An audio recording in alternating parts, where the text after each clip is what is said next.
New Year, New Me. Tapi kok stres dan tantangannya masih ke bawah? Tahun baru memang momen buat riset dan pause sejenak. Tarik napas dan kenal diri sendiri lebih baik. Karena faktanya, setiap orang punya cara bertahan yang berbeda. Ada yang langsung bergerak, ada yang butuh waktu, ada yang memilih refleksi diri. Di Gentox, kita bahas cara mengelola stres di tahun yang baru dari dua sisi, zodiak dan psikiatri. Beda bintang, beda cara bertahan.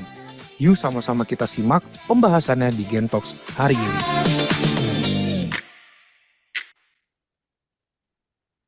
Halo, selamat sore semuanya Generali Friends dimanapun kalian berada. Semoga hari ini semuanya pada sehat dan tetap semangat ya meskipun kita tahu nih sedang berada di akhir tahun dan biasanya di akhir tahun itu lebih banyak beban yang ditanggung ya sebelum mulai masa liburan atau holiday-nya. Biasanya cukup padat dan melelahkan. Dan sebelum kita mulai, Dita mau sapa-sapa dulu Generali Friends yang lagi bergabung di Gentalks kali ini boleh diramaikan di kolom chatnya, boleh diisi nih nama dan sedang menyaksikan Gentalks dari mana. Contoh nih ya, dengan tulis misalkan Dita dari Bali. Kita coba cek dulu teman-teman atau Generali Friends sekalian ini lagi pada di mana sih menyaksikan Gentalks. Mungkin ada yang lagi di jalan, perjalanan pulang, atau mungkin masih di kantor. Boleh aku lihat ya, di sini ada Alfi di Pandaan. Halo, selamat menyaksikan. Kemudian ada Melani dari Jakarta, dari Gedung WTC. Ada Devi di Depok, Aji, Jakarta. Wow, semuanya ya. Jabodetabek, ada yang dari Bandung. Greta dari kantor. Oke. Mana nih, ada yang dari luar kota? Oke, sambil kenalan, saya adalah Anastasia Pradita, saya adalah Putri Indonesia Intelijensia 2019 dan juga TV Presenter. Dan kali ini selama 90 menit ke depan akan menemani Generali Friends untuk di sesi Gen Talk sore ini dengan temanya Beda Bintang, Beda Cara Bertahan. Yuk kenali cara mengelola stres sesuai zodiakmu di tahun baru. Jadi Generali Friends, sadar nggak sih menjelang akhir tahun itu beban kita tuh semakin banyak dan kita langsung merasa lebih capek. Entah itu karena pekerjaan, kemudian target, atau mungkin ada resolusi tahun 2025 yang belum tercapai. Mungkin ada waktunya bagi kita untuk berhenti sejenak dan juga refleksi. Nah, menariknya nih ya, kalau misalkan bicara soal stres, ternyata cara orang menghadapi stresnya itu berbeda-beda. Ada yang langsung gerak, ada yang butuh waktu sendiri, ada juga yang memilih untuk menenangkan diri sendiri dulu. Nah, sore ini kita akan bahas stres dari dua sudut pandang. Menarik banget, udah ada sesuai dengan judulnya di sini ya. Bagaimana zodiak bisa membantu mengenali pola kepribadian dan kemudian dari sisi medis secara klinis bagaimana psikiatri menjelaskan cara mengelola stres secara sehat dan juga realistis. Nah, menarik ya, ada dua sisi yang berbeda. Jadi kalau misalkan ngomongin soal stres, jangan-jangan karena zodiak gue ini nih ya, atau gimana cara menanganinya dari sisi klinis gitu ya, dari sisi medis. Jadi ada dua hal yang akan meninjau nih supaya tahun 2026 kita ini lebih cerah lagi, bisa memasuki tahun 2026 tanpa adanya stres gitu. Oke, dan Generali Friends, sebelum kita masuk ke dalam sesi utama, kita mau cobain polling terlebih dahulu ya. Jadi bisa kita tanya-tanya jadi Generali Friends yang udah gabung di sini supaya lebih tahu lagi seperti apa sih teman-teman atau Generali Friends yang bergabung di sini ketika mengalami masa-masa sulit ataupun stres. Nah, ini dia ada pollingnya sudah muncul, boleh langsung diisi aja. Pertanyaannya gampang ya, mulai dari range usia kamu saat ini, apakah 19 sampai 30 tahun, 31 sampai 45, 46 sampai 55 atau lebih dari 55 tahun. Kemudian, apakah kamu pernah merasa deskripsi zodiak relate dengan keadaan kamu? Ya, tidak, atau belum tahu, atau belum pernah cek nih. Kemudian yang ketiga, kamu percaya nggak sih kalau kepribadian mempengaruhi cara kita menghadapi stres? Percaya apa enggak? Kemudian, keempat, penyebab stres paling dominan yang terjadi pada dirimu. Apakah pekerjaan, keluarga, kondisi ekonomi, kepercayaan diri, atau lainnya? Kemudian yang kelima, apakah pernah berkonsultasi dengan profesional, psikolog atau psikiater untuk mengatasi stres yang sedang dialami? Oke, diisi ya generally friends supaya kita bisa lebih mengetahui, bisa lebih mengena dengan apa yang akan disampaikan oleh dua narasumber kita di sesi Gen Talks kali ini. Oke, ini ada yang balas di kolom chat juga, pernah. Oke, boleh diisi ya dari survei kita di polling-nya, nanti akan kita bacain hasilnya, berapa persen yang ngerasa zodiak atau astrologi itu berpengaruh besar dengan karakter kita, cara kita untuk memilih keputusan, kemudian juga bagaimana stres itu mempengaruhi atau dominannya itu dari segi apa nih mempengaruhi hidup kita, apakah pekerjaan, keluarga, masalah ekonomi, dan lain-lain. Oke. Nextnya, generally friends, pastikan ya menyimak sampai akhir sesi karena bakal ada saldo GoPay 300.000 untuk 3 peserta terpilih. Oke, ini sudah ada hasil pollingnya. Langsung dibacakan saja. Ternyata yang banyak ikutan ini usia 31 sampai 45 tahun, sebanyak 52%. Dan apakah kamu pernah merasa deskripsi zodiak relate dengan keadaan kamu? Ternyata 60% itu bilang iya. Wow, relate gak ya? Siapa yang Sagittarius di sini mungkin bisa angkat tangan?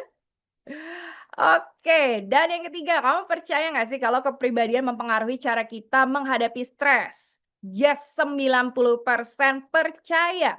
Kemudian, penyebab stres paling dominan yang terjadi pada dirimu? Oke. Ternyata mostly adalah pekerjaan 48%. Dan apakah pernah berkonsultasi dengan psikolog atau psikiater untuk mengalami atau mengatasi stres yang dialami?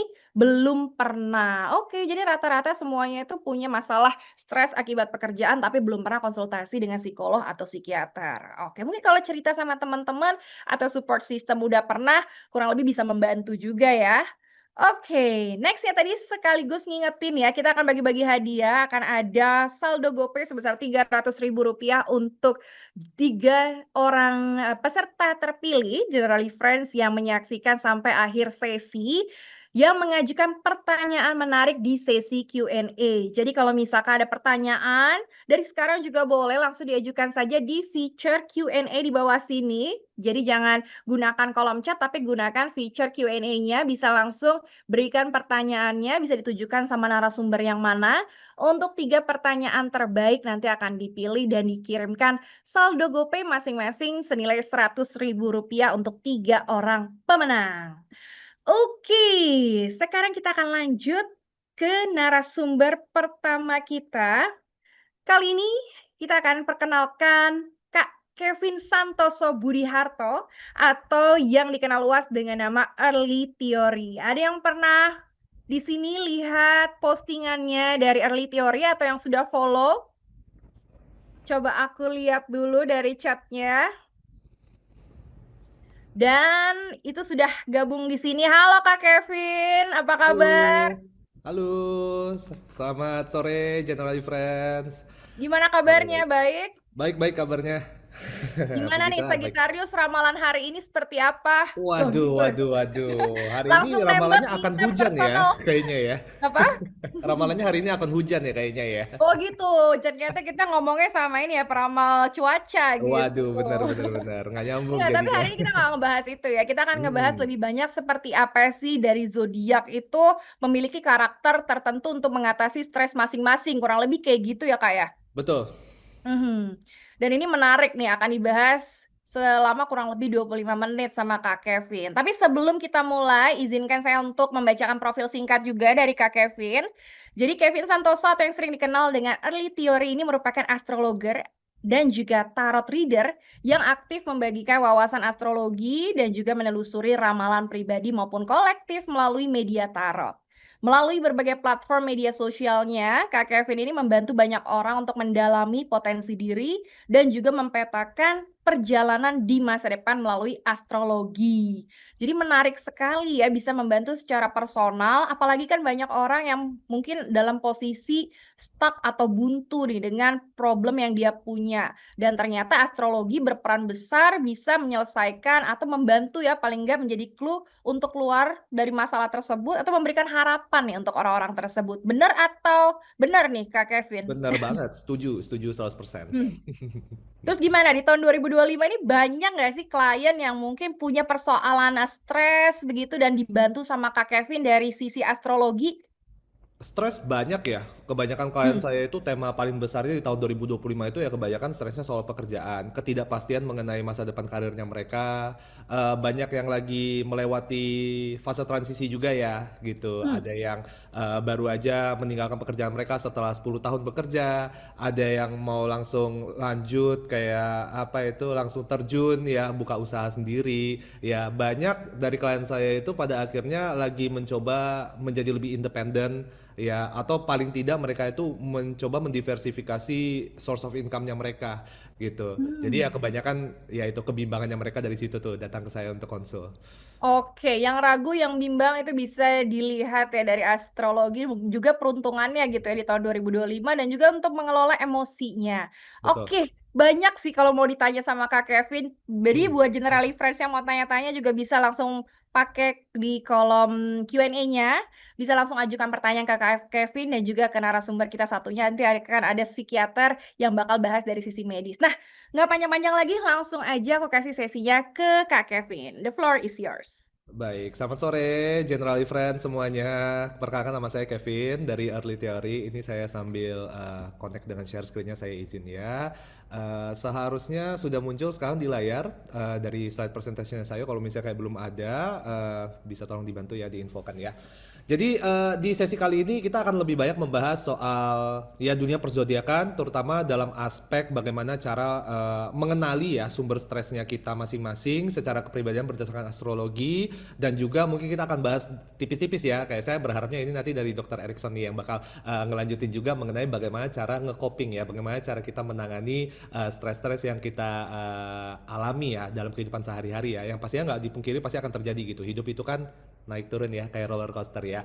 Jadi dari segi astrologi ya hal pertama yang pengen saya bahas paling penting itu adalah yang namanya astrologi itu nggak cuma soal membahas soal ya zodiak doang ya, nggak cuma soal kayak oh iya saya itu Sagittarius, oh iya saya itu Aries, saya Taurus dan semacamnya ya kan, karena dalam astrologi pun banyak aspek-aspek yang perlu dipertimbangkan. Ada yang namanya planet, ada yang namanya zodiak, ada yang namanya sistem rumah atau house system yang pastinya untuk kebanyakan orang awam ya kan, untuk kayak kita semua kalau misalnya kayak nggak punya pendalaman dasarnya itu pasti sangatlah membingungkan. Jadi biasanya itu kebanyakan klien saya tuh bertanya kepada saya, Kak, saya mau belajar astrologi supaya saya bisa mengenal diri saya lebih lanjut, saya harus mulai dari mana?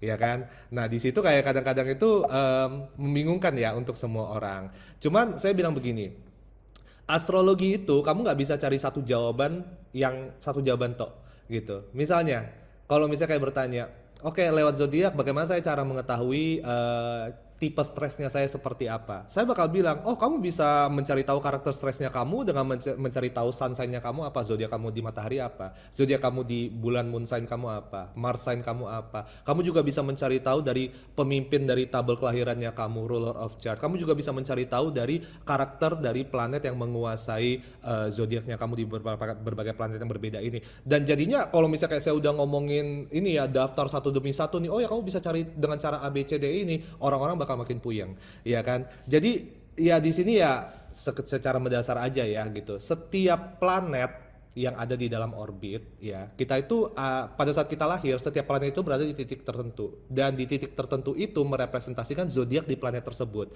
Jadi yang selama ini yang misalnya kayak kamu tahu kamu itu zodiaknya Sagittarius atau kamu tuh zodiaknya Scorpio yang berdasarkan tanggal lahirnya kamu ini biasa kamu cek di horoskop, itu adalah sun sign-nya kita ya. Berarti kayak zodiak kita pada saat kita ulang tahun dari perspektif matahari ya. Tetapi kita juga memiliki zodiak lain di planet yang lain, di moon sign-nya kita bisa berbeda, di Mars sign-nya kita juga bisa berbeda. Ya, dan setiap zodiak kita di planet yang berbeda ini merepresentasikan aspek dalam kehidupan kita yang berbeda, pengalaman hidup kita yang berbeda. Misalnya zodiak kita di Matahari itu menjelaskan kita tuh mau hidup seperti apa sih aspirasinya kita. Ya kan, kita ingin menjadi orang seperti apa. Ya, moon sign itu membahas soal bagaimana cara kita memproses emosionalnya kita, memproses perasaannya kita, bagaimana cara kita merasakan. Mars sign misalnya contohnya itu bagaimana cara kita mengambil tindakan dan bagaimana cara kita bereaksi. Jadi setiap planet pun itu menjelaskan karakternya kita. Makanya manusia itu sulit ya. Masa kita bisa membagi manusia itu hanya sebagai 12 kepribadian atau 12 archetype doang. Itu kayaknya kurang realistis ya kalau kita bilangnya gitu. Makanya satu hal yang membuat saya jatuh cinta pada astrologi itu adalah astrologi itu tidak terlalu mencoba untuk melabeli kamu ke dalam kotak-kotak yang sedikit ini. Oh, hanya 12 kotak gitu. Dalam berapa ratus juta manusia di dunia ini, masa cuma bisa dibagi menjadi 12 kelompok, ya kan? Ya, dalam astrologi itu sistemnya kompleks. Tetapi di sesi kali ini, biar nggak ribet, saya mau ngebahas satu yang lebih gampang untuk dipahami oleh general public. Ya, yaitu kita itu satu harus memahami bahwa segala pengalaman dalam kehidupannya kita ini itu akarnya itu adalah energi. Jika kita mengerti energinya kita bisa mengerti diri kita sendiri.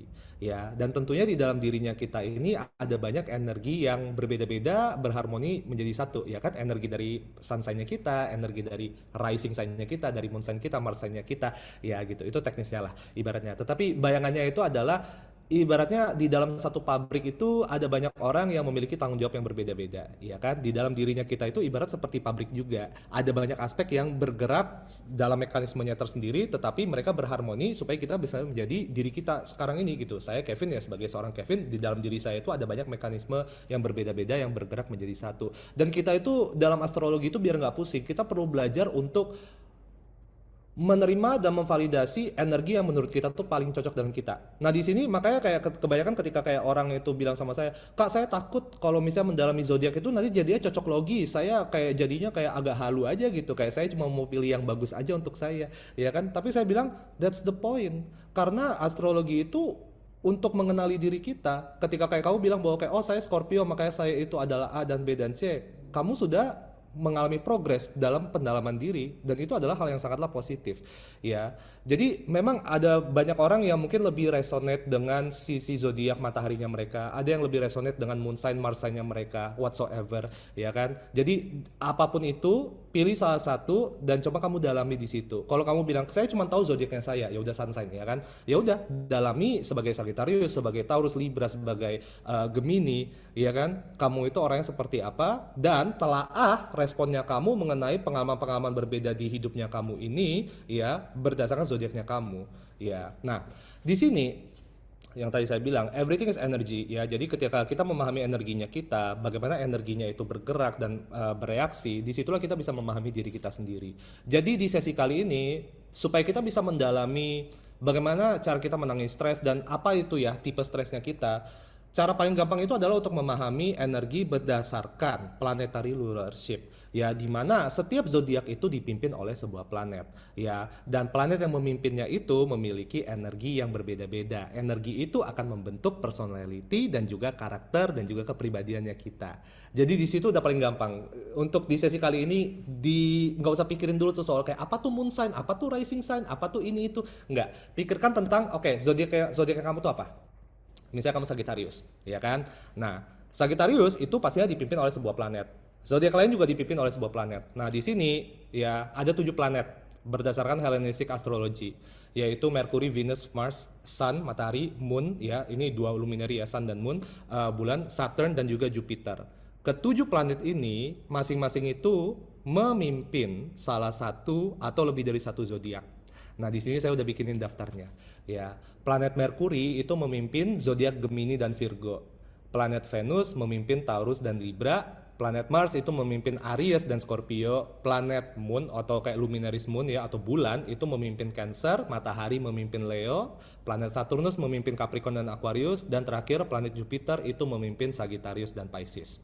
Jadi ingat ini baik-baik ya, siapapun itu kamu, zodiaknya kamu apa, ingat aja, oh oke, aku Gemini, oh berarti planet yang memimpin aku itu adalah planet Mercury. Oke, ya. Jadi nanti saya bakal jelasin lagi, tapi nggak apa-apa saya skip dulu aja ya sambil dijalanin. Nah, di sini yang tadi saya bilang bahwa masing-masing planet itu memiliki karakter energi yang berbeda-beda. Iya, gitu. Jadi, misalnya contoh nih ya, saya udah kasih daftarnya di sini. Planet Merkuri itu energinya itu cepat seperti listrik ya, kalau kita bilangnya, dan agak kemana-mana, agak berantakan dia. Dia kayak mantul kemana-mana gitu energinya. Ya, Venus itu energinya itu lebih nyantai ya. Jadi lebih nyaman, lebih hangat. Kayak apa ya? Kita bilang kayak kehangatan yang makin lama itu makin makin membangun. Nah, seperti itu Venus ya. Nah, planet Mars itu energinya nggak cuma cepat tetapi presisi. Energi Mars itu kayak kamu menembak peluru ke satu titik, ya sangatlah terfokus dan juga energinya itu eksplosif gitu kayak bah gitu kayak keras gitu. Dan energi bulan itu bergelombang, ya kan, introspektif ya, merenungkan ya.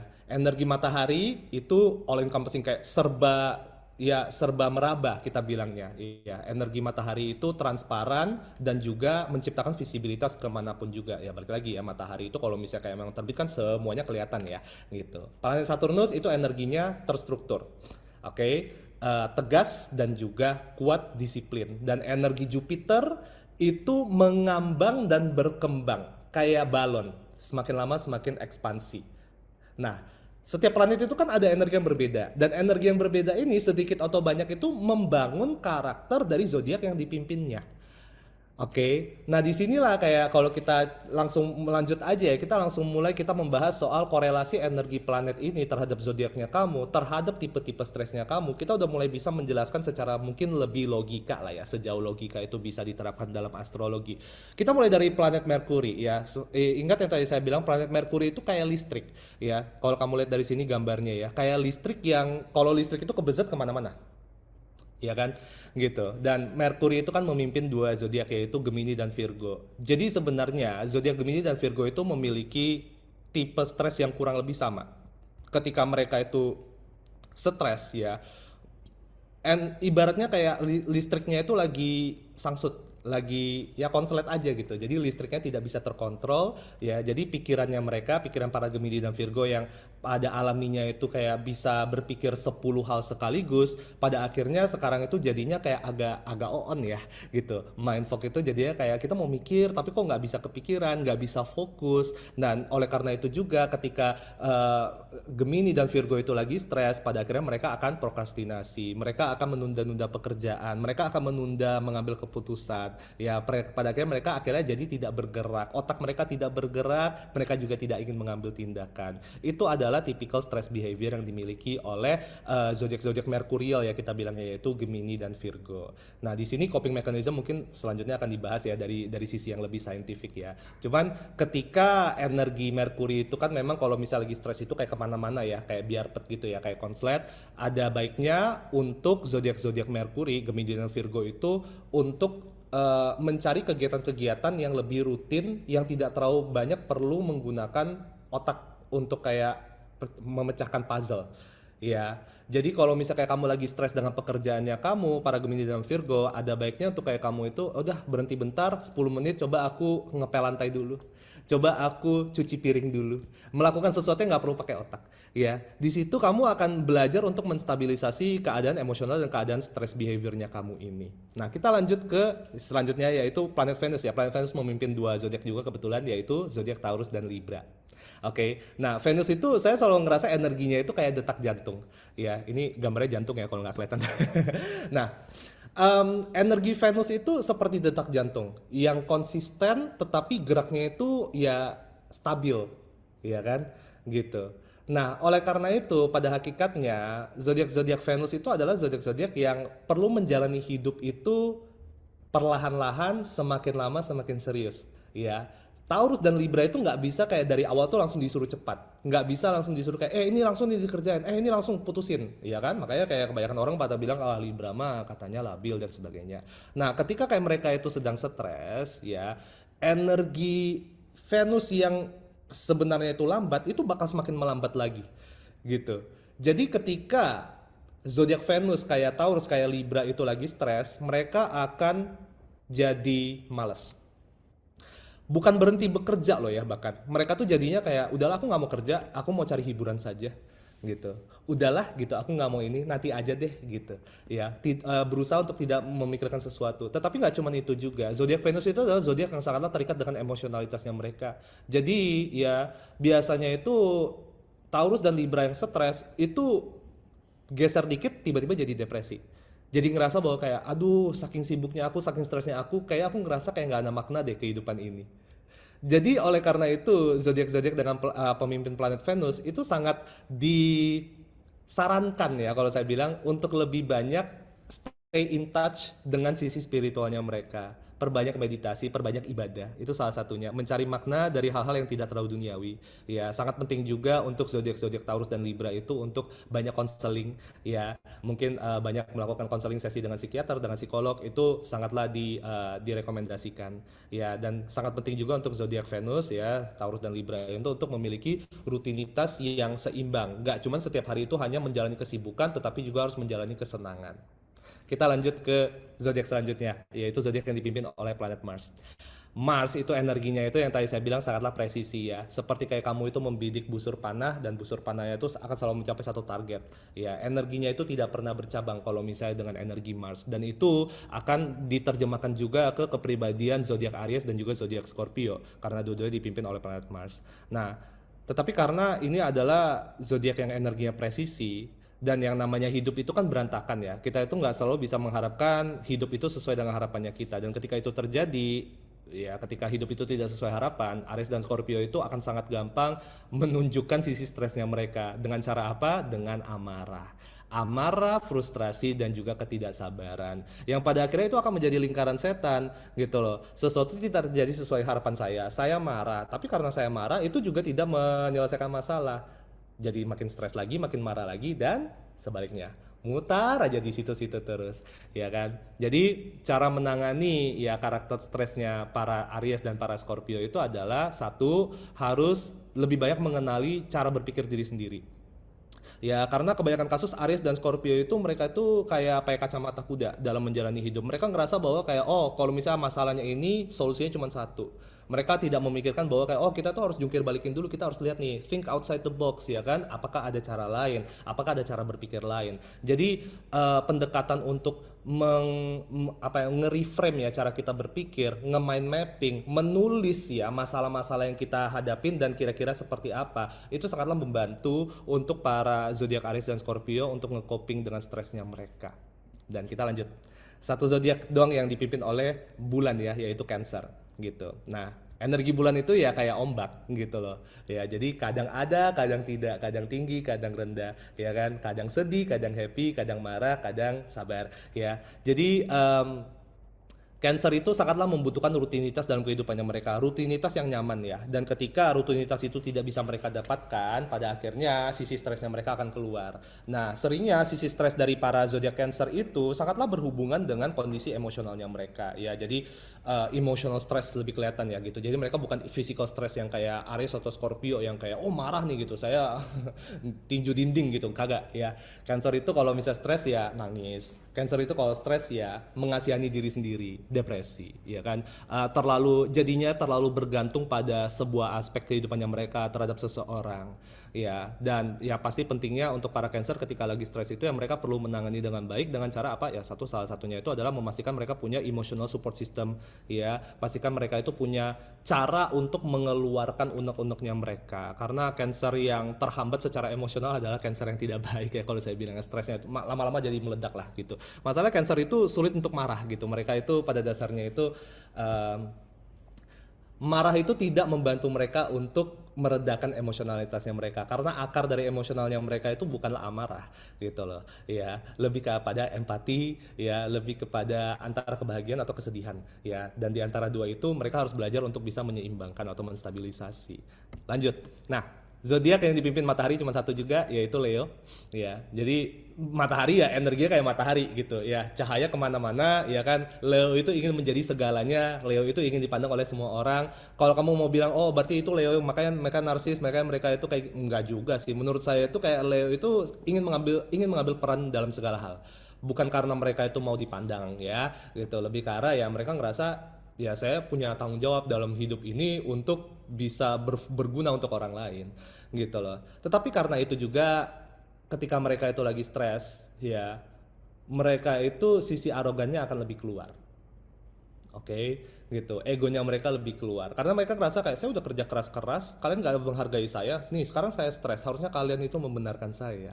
Ya, arogansi itu salah satu indikator yang paling jelas ya untuk para zodiak Leo ya, gitu ketika mereka lagi stres. Nggak cuman arogansi doang, tetapi juga ngarahnya itu ke avoidance dan juga ngedismiss ya, ngedismiss peran orang lain gitu loh. Lu mah apa? Lu nggak kerja apa-apa. Nih gue yang kerja nih 24 jam sehari gitu. Terus kayak sekarang ada masalah lu malah datang ke gua. Nah kayak gitu tuh. Itu kalau misalnya lagi stres, Leo itu bakal kayak nyaut kemana-mana gitu. Amarah terhadap orang lain, ya kan, menyalahkan orang lain atas kondisi yang mungkin di luar kontrol semua orang juga, ya. Dan pastinya penting untuk Leo itu bisa menangani rasa stres ini ya secara kolektif juga karena kalau enggak ya semua orang kena tuh nanti tuh, semua orang kena sembur. Dan penting banget untuk Leo itu belajar untuk bisa refleksi diri ya gitu mengenai gambaran besar dalam kehidupan. Jangan mencari kesalahan kecil tetapi mencari masalah dalam sistem ya, bahwa ketika sesuatu itu terjadi tidak sesuai harapan tidak selalu itu karena disebabkan oleh seseorang atau oleh diri sendiri, tetapi kadang-kadang masalah sistem. Jadi untuk berpikir secara menyeluruh itu lebih bagus ya untuk para Leo ya gitu. Nah, kita lanjut. Zodiak Saturnus memimpin 2, Capricorn dan juga Aquarius. Ini ya zodiak-zodiak Saturnus itu zodiak-zodiak yang menurut saya mereka dari kecil itu memang sudah dilatih untuk kayak nih kamu harus belajar stres gitu supaya kayak kedepannya itu kayak kalian itu udah kebal. Iya. Dan oleh karena itu juga tidak apa ya, saya bilang tidak heran zodiak Capricorn, zodiak Aquarius itu adalah orang-orang yang eh, disiplin ya, tetapi saking disiplinnya ketika mereka udah mulai stres mereka jadinya itu makin menghukum diri mereka sendiri. Ini kerjaan kalau belum selesai kamu nggak boleh makan, ini kerjaan kalau misalnya belum selesai saya tidak boleh tidur, saya tidak boleh istirahat ya. Ada konsep menghukum diri tuh. Semakin stres, semakin sesuatu itu mencekam mereka, semakin mereka menghukum diri sendiri lagi, semakin menginjak diri sendiri lagi, menyendiri, self isolation ya kan. Dan balik lagi avoidance ya, kayak menghindari orang atau menolak bantuan orang lain lagi karena mereka ngerasa bahwa kayak ya udah ini salahnya saya harus selesaiin sendiri gitu. Dan ini kurang lebih teknik coping yang menurut saya tuh lumayan samalah dengan Leo ya gitu loh, bahwa kita harus lebih banyak refleksi diri aja, melihat gambaran besar dalam kehidupan bahwa hidup nggak untuk hari ini doang ya, hari ini jelek bukan berarti besok jelek ya. Penting banget untuk kayak memiliki pemikiran yang mungkin lebih terstruktur dalam hal emosional ya, terutama untuk zodiak-zodiak Saturnus lah seperti Capricorn dan juga Aquarius. Dan terakhir zodiak yang dipimpin oleh Jupiter itu ada 2, Sagittarius dan juga Pisces. Jadi kalau kamu lihat ya, Jupiter itu adalah kebalikan dari Saturnus ya. Makanya kalau kamu lihat dari sini gambar yang saya taruh itu sebenarnya kurang lebih sama gitu. Tetapi di mana Saturnus itu merepresentasikan gunung, ya kan? Gunung yang ya kuat tapi tidak bisa diganti-ganti. Sebenarnya Jupiter itu harusnya ada gambar balonnya. Jupiter itu merepresentasikan balon udara. Semakin lama semakin mengembang, semakin lama semakin berharap, semakin lama semakin semakin semangat kalau kita bilang. Itu adalah energi Jupiter. Ya, cuman kan yang namanya hidup itu tidak selalu setiap hari itu kita menghadapi pengalaman yang membuat kita optimis dan positif mengenai hidup ya, gitu. Dan disitulah biasanya zodiak Sagittarius dan Pisces itu mulai akan merasa stres, gitu. Ketika Sagittarius dan Pisces stres, mereka akan menjadi orang yang sangatlah pesimis, nggak cuma pesimis, tetapi menjadi orang yang sangatlah sinis dan juga skeptis mengenai kehidupan. Ya, mereka akan mulai menjadi orang-orang yang mempertanyakan segalanya gitu. Karena yang kali ini nggak sesuai harapan aku, kayaknya kedepannya juga nggak bakal sesuai harapan aku. Karena hari ini aku gagal, paling besok juga gagal gitu. Jadi ada ada indikasi mereka tuh jadinya memukul rata gitu loh. Kalau hari ini jelek, besok juga pasti jelek gitu. Kalau bulan ini jelek, paling bulan depan juga jelek. Itu kalau misalnya kayak Sagittarius dan Pisces yang udah mulai stres ya, udah mulai kayak udah under pressure, udah overwhelmed banget ya. Karena normalnya Sagittarius dan Pisces itu kalau misalnya kayak mereka menghadapi hambatan, mereka tuh optimis, mereka bilang ya udah paling kedepannya akan ada solusi kok. Jangan takut lah gitu. Jadi perlu cemas ya kalau misalnya kayak orang terdekatnya kalian yang zodiak Sagittarius dan Pisces itu udah menyerah kayak udahlah udahlah biarinlah saya pasrah aja udah deh nggak mau dipikirin lagi karena itu benar-benar mereka itu udah di situasi dimana kayak mereka aja bahkan udah nggak punya energi untuk merasa optimis lagi ya dan penting banget untuk zodiak Sagittarius dan Pisces itu untuk memiliki hubungan yang lebih positif dengan ibadah mereka dengan agama mereka dengan Tuhan ya positive relationship with God itu penting banget untuk dimiliki oleh semua Sagittarius dan Pisces untuk mencari makna besar dalam kehidupan bahwa hidup itu nggak cuma untuk cari duit hidup itu nggak cuma untuk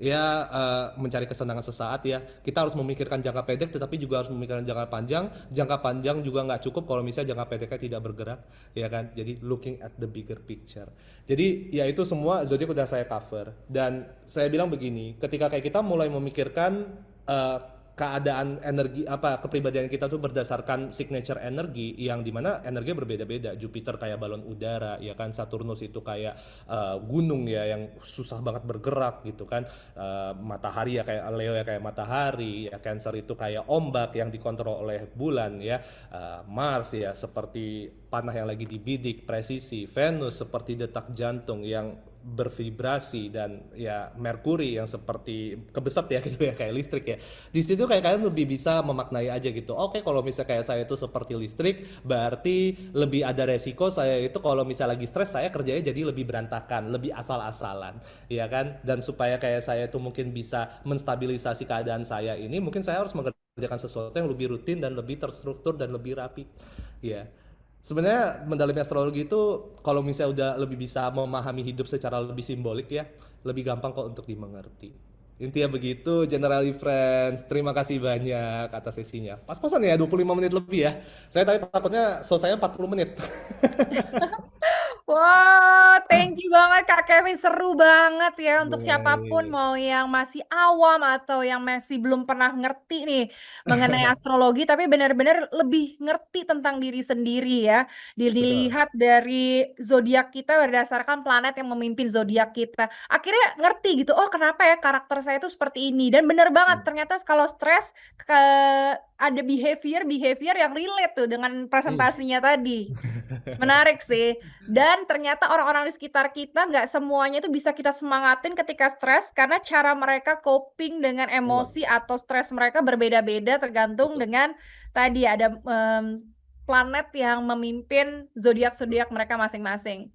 Betul. Menarik banget. Thank you banget semuanya. Boleh applause buat Kak Kevin. Thank Terima you kasih banget. Dan banyak. pertanyaannya banyak banget di sini. Ntar kita Semoga akan pilih membantu. 3 penanya terbaik dan bisa langsung dijawab sama Kak Kevin. Ntar kita balik lagi di sesi Q&A. Thank you so much buat insight-nya. Benar-benar membuka pikiran kita untuk lebih memahami kalau misalkan stres jangan tambah terpuruk ya. Karena itu Ya. sebenarnya bisa dibilang wajar. Hmm. Dilihat dari sisi astrologi, setiap orang tuh punya stres yang berbeda-beda, cara menanganinya pun berbeda. Betul. Dan seperti apa untuk lebih tahu lagi menangani stres masing-masing orang berdasarkan segi klinis, medis, dan juga apa kata seorang psikiater, kita akan masuk ke dalam speaker kedua kita.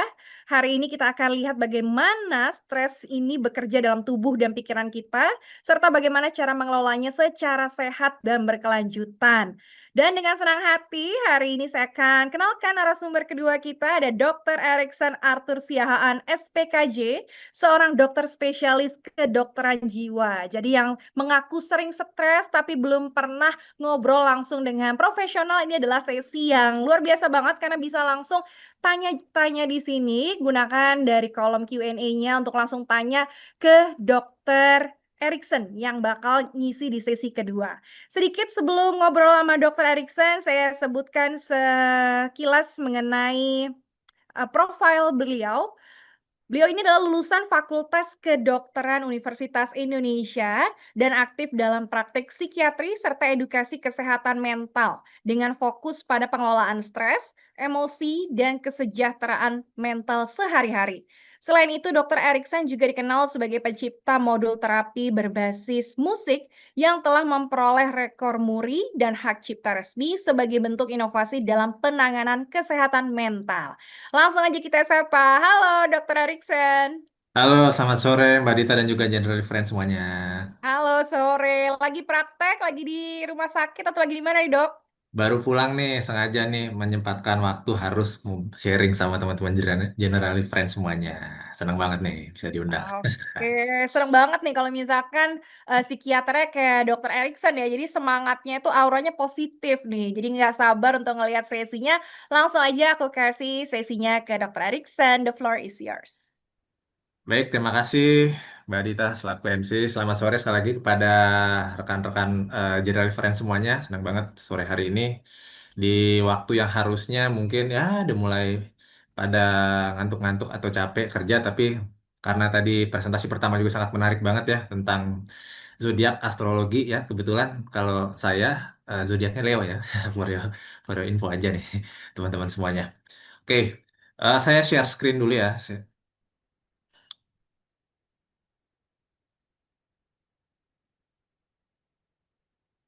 Oke, teman-teman.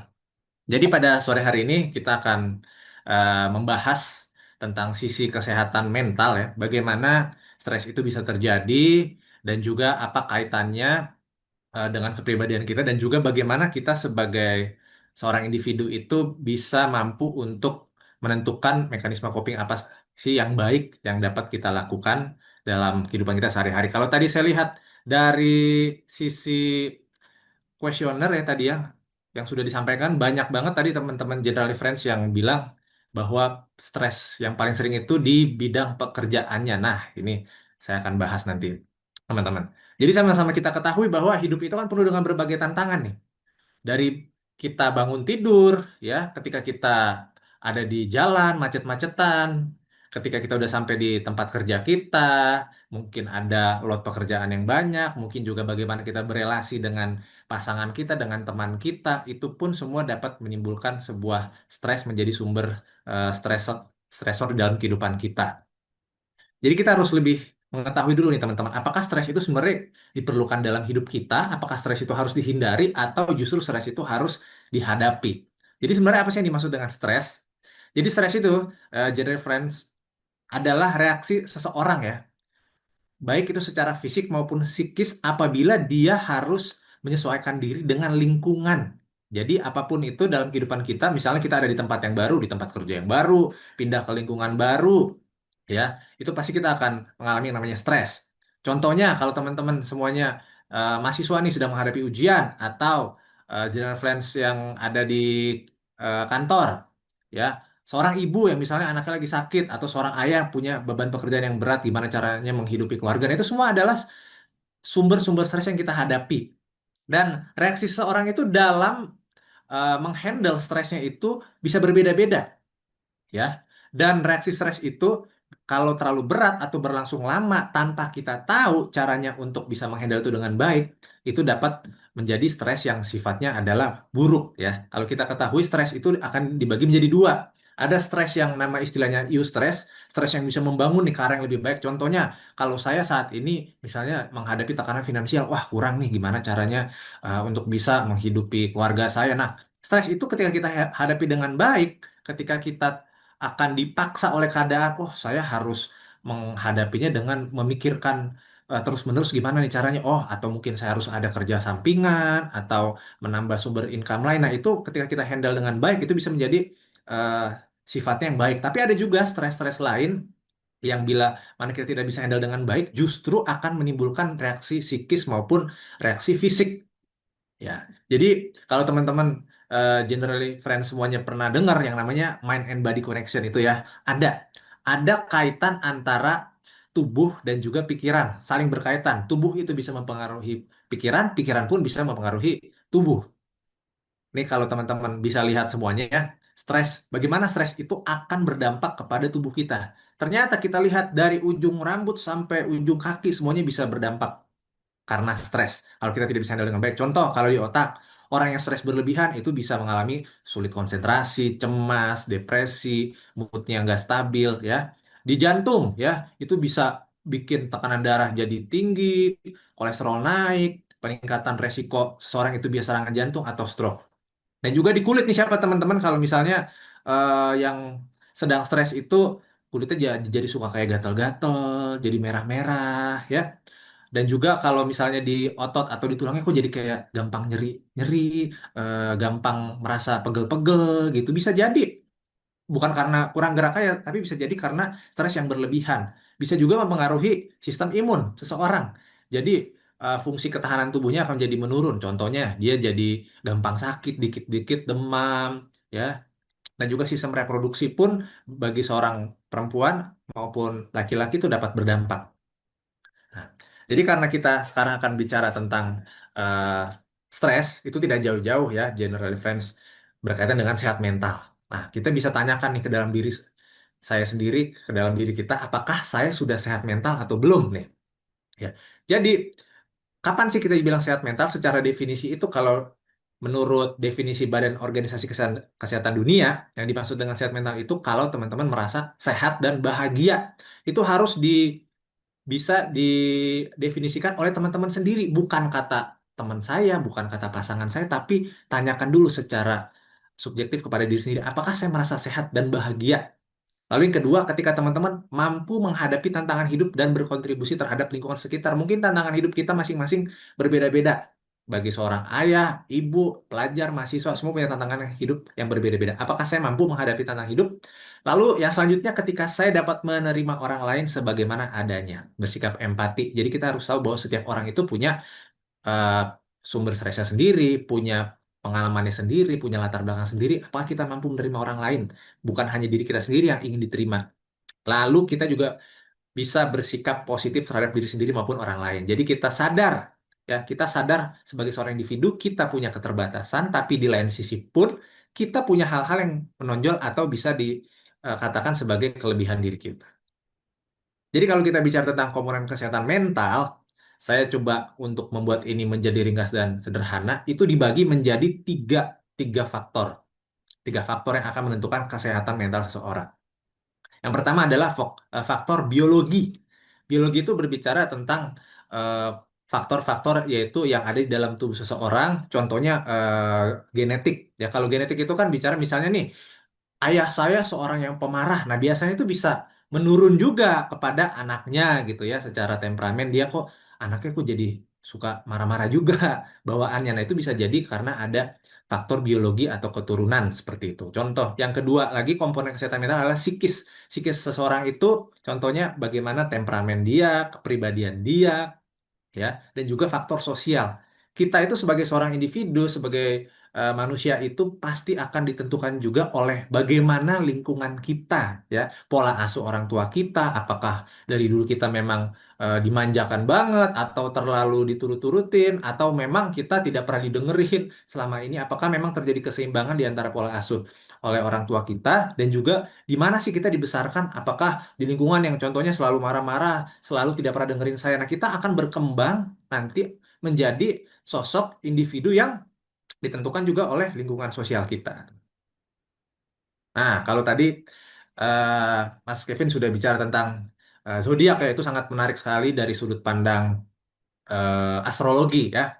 Jadi kan itu adalah salah satu juga dari jenis kepercayaan. Nah, kepercayaan itu, apapun itu ya, kepercayaan itu kan bisa dari sisi astrologi atau dari sisi agama, iman dan spiritual seseorang, itu pastinya akan sangat mempengaruhi kesehatan mental.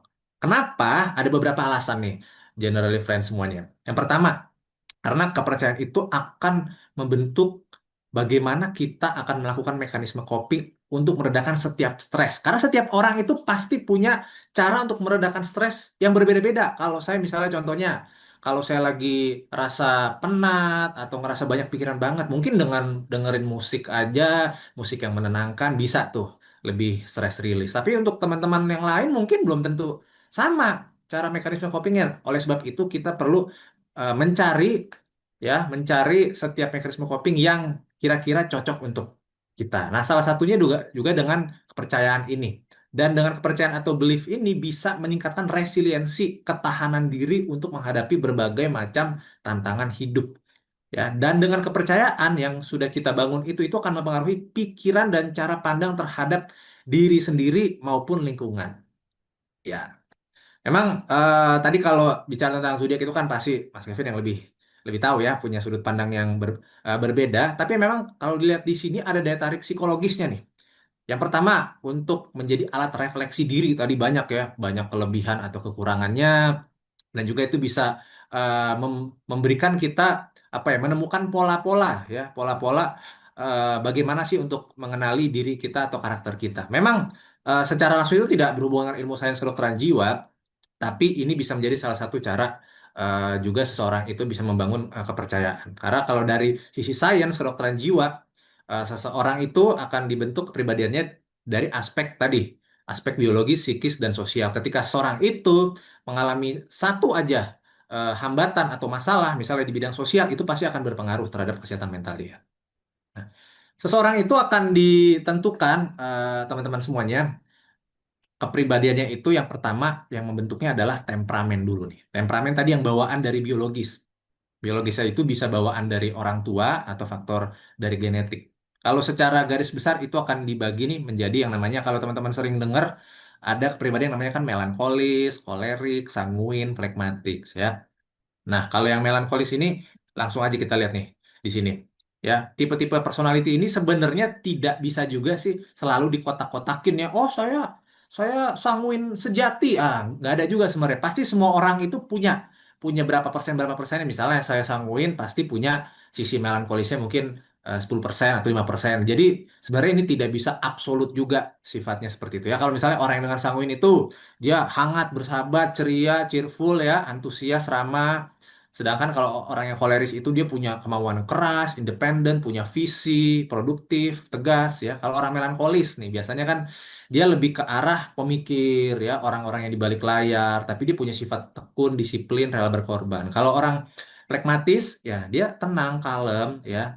Tapi dia kerjanya efisien, teratur ya, suka humoris dan dapat diandalkan. Nah, semua personality ini punya kelebihan, tapi juga dia punya keterbatasan ya, rekan-rekan semuanya. Oleh sebab itu, kita juga tidak bisa terlalu mengkotak-kotakan ada berapa persennya mungkin kita punya personality yang lain. Ya, jadi tadi di dalam temperamen itu yang akan membentuk kepribadian, generally friends semuanya, kepribadian ini sangat penting sekali di dalam kita menghadapi kehidupan kita sehari-hari. Karena dengan kepribadian kita akan merasakan, memikirkan segala sesuatu dan menggabungkan berbagai macam unsur itu menjadi perilaku yang bertujuan. Gak heran nih, orang dengan kepribadian tertentu itu pasti akan punya pola-pola eh, yang tertentu yang akan berulang terus. Misalnya kalau ada kepribadian yang dia narsisistik, biasanya kan orang yang narsisistik itu lebih eh, menjadikan dirinya itu sebagai center gitu ya, agak arogan gitu. Nah, biasanya kan orang-orang dengan kepribadian tertentu akan mengulangi pola-pola ketika mereka menghadapi sumber stres dalam kehidupan mereka. Nah, walaupun kita punya kepribadian yang berbeda-beda masing-masing, tentunya kita perlu belajar nih, bagaimana sih dapat melakukan coping mechanism yang sehat untuk mengatasi stres sesuai dengan kondisi kita masing-masing. Nah, yang pertama nih ada work-life balance. Ya, kalau kita lihat work-life balance ini, kita perlu tahu konsep bahwa hidup ini, ya tadi kan sumber stresnya dalam polling itu katanya pekerjaan yang paling sering ya. Banyak banget memang tekanan dalam pekerjaan. Kalau saya juga sering membawakan materi tentang kesehatan mental di dunia kerja. Mulai dari load pekerjaan yang sangat banyak, income yang kurang, masalah toxic relationship di dunia kerja, banyak sekali. Tapi kita perlu lakukan balancing dulu bahwa yes, saya punya masalah di tempat kerja, tapi saya pun punya sisi kehidupan yang lain. Saya punya sisi kehidupan untuk diri saya sendiri, self, untuk keluarga saya, untuk circle saya, teman saya, dan kita perlu balancing semua itu dengan baik. Kalau memang sudah waktunya untuk pulang kerja, coba kita sisihkan dulu waktu untuk diri maupun keluarga kita. Atau mungkin di weekend kita juga perlu atur waktu untuk membuat semuanya itu menjadi seimbang. Ya. Tapi jangan hanya kerja terus, tapi juga jangan kebanyakan santai terus. Lakukan balance semua dengan baik. Yang kedua, komunikasi aktif, teman-teman.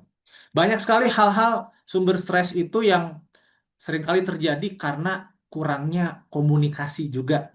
Mungkin kita merasa kita ingin dimengerti oleh pasangan kita, oleh teman kita, tapi kita kurang mampu untuk bisa mengkomunikasikannya dengan baik. Saya rasa saya harus dimengerti nih. Saya nggak perlu sampaikan dulu, harusnya dia ngerti dong apa yang saya mau. Nah, kita ini kan bukan bukan orang pintar, bukan Tuhan yang tahu ya segala sesuatunya.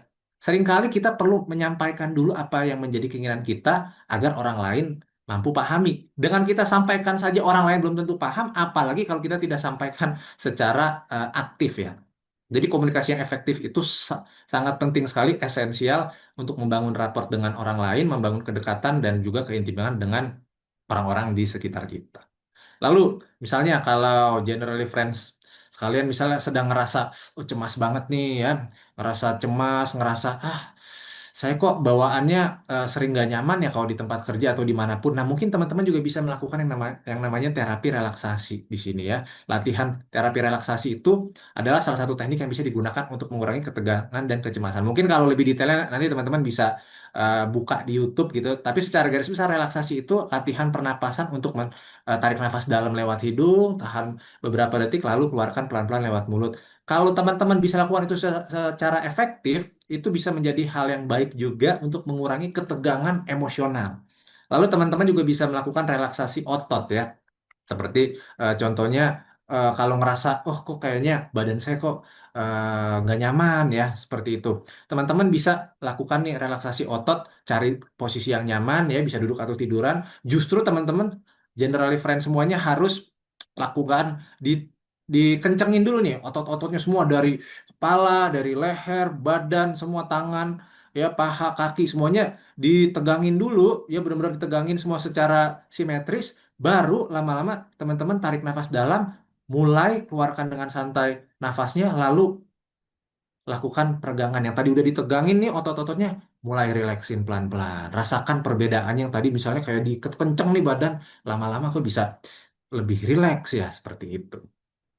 Lalu selain itu, kita sebagai seorang individu yang hidup di masyarakat, pastinya kita juga perlu yang namanya support system. Ya, support system itu sangat penting banget di lingkungan kita. Karena kita nggak bisa hidup sendiri. Jadi kita perlu menemukan support system itu tidak hanya bicara tentang keluarga terdekat saja nih. Ya, seperti orang tua, pasangan, suami, istri, anak. Tapi bisa juga nih orang-orang yang ada di dekat kita. Siapa nih? Jangan-jangan teman dekat saya. Jangan-jangan memang bisa guru saya, pemimpin agama, penyedia layanan kesehatan, ya, atau mungkin dokter saya, partner saya, siapapun itu bisa menjadi support system yang baik. Dan rekan-rekan sekalian, general friends itu perlu mencari support system yang baik.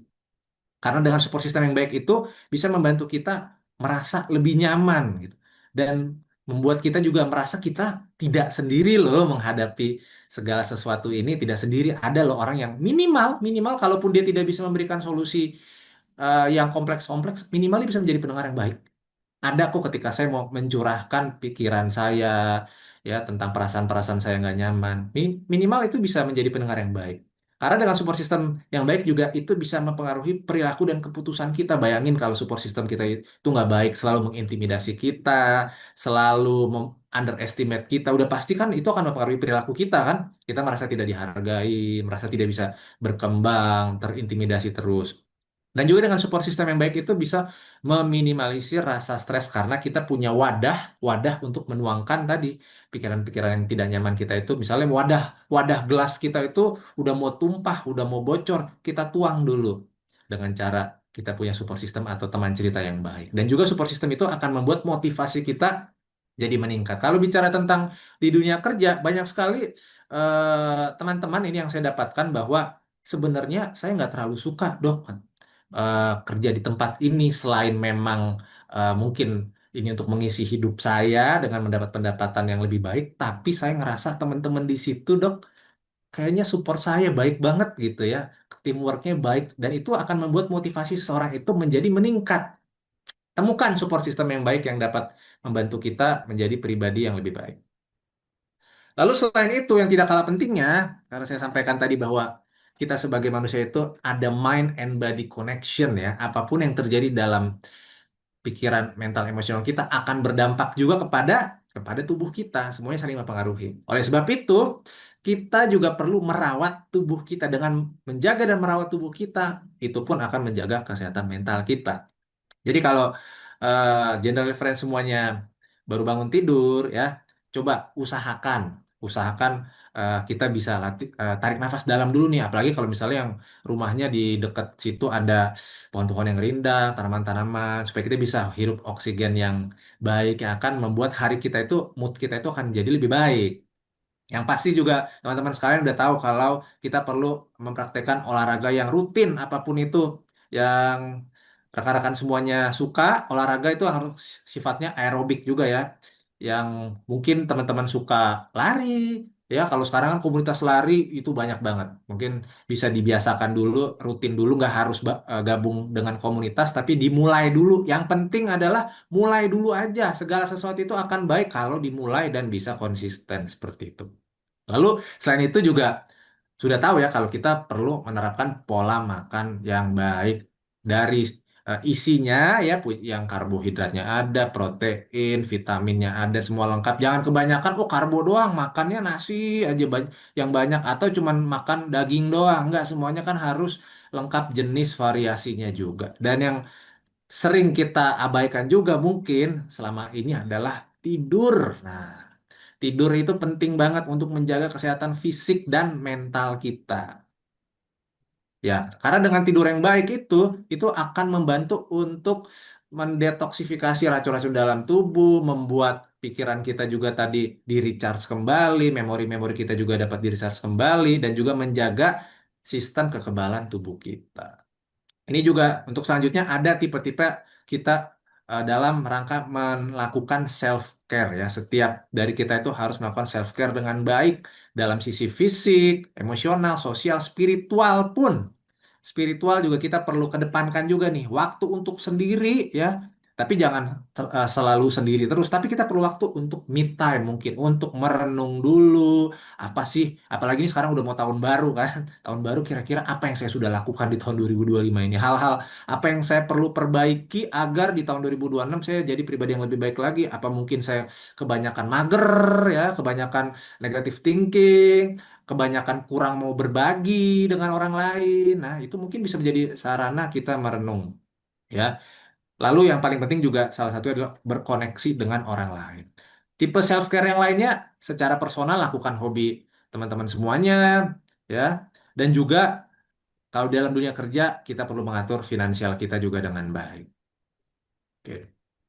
Lalu, lalu kalau bicara tentang di tempat kerja nih, karena tadi sumber stresnya banyak di tempat kerja, stretching, stretching itu juga penting banget, apalagi kalau kita yang kebanyakan di kantor itu kan, kalau yang kerja di kantor pasti banyak duduk ya, kecuali rekan-rekan yang mobile mungkin ke sana kemari, ya. Jadi dengan kita banyak duduk di tempat kerja itu pasti bisa menambah beban mental emosional kita juga. Kita perlu melakukan stretching juga tuh di tempat kerja, ya, jangan banyakkan duduk.